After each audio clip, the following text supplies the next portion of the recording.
Duty पर थे ना, अचानक। अरे तुम मुझे देख के इतना घबरा क्यों रही हो?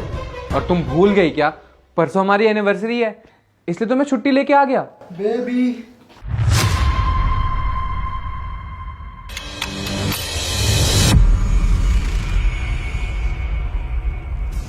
ये कौन है? देखो, जैसा तुम सोच रहे हो वैसा कुछ भी नहीं है। एक मिनट, मैंने तो कुछ सोचा ही नहीं। अच्छा, चोर की दाढ़ी में तिनका।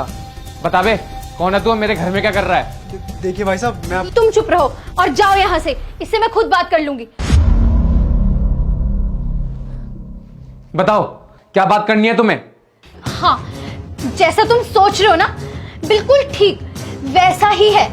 मैं परेशान हो चुकी हूँ, तंग आ गई हूँ तुमसे। तुम्हारे पास तो वक्त है ही नहीं मुझे देने के लिए।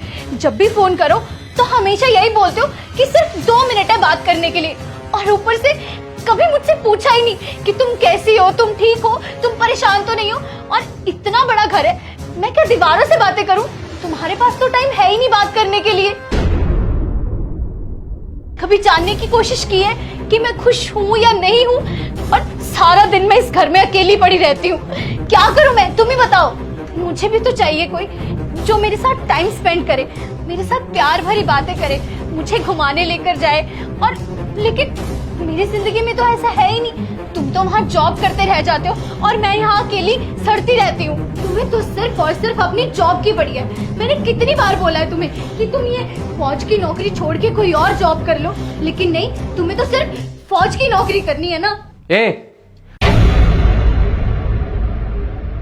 तुझे मैंने कितनी बार समझा रखा है कि किसी के बारे में कुछ भी बोल ले, लेकिन मेरी नौकरी के बारे में कुछ भी नहीं।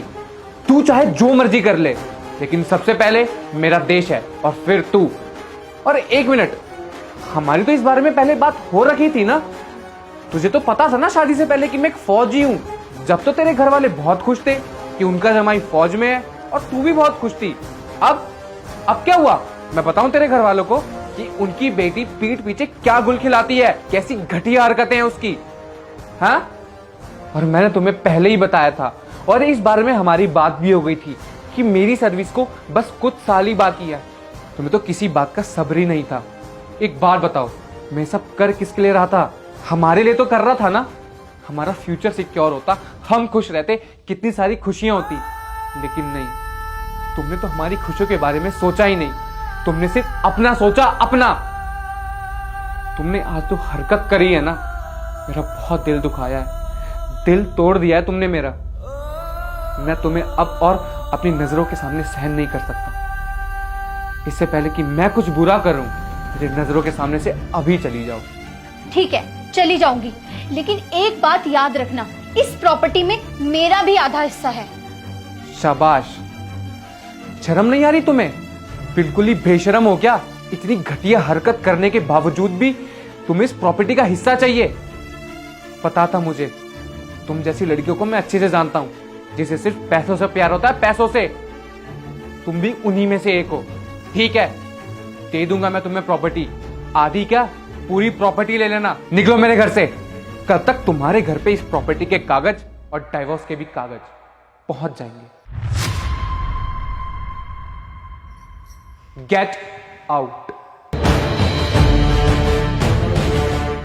तू चाहे जो मर्जी कर ले, लेकिन सबसे पहले मेरा देश है और फिर तू।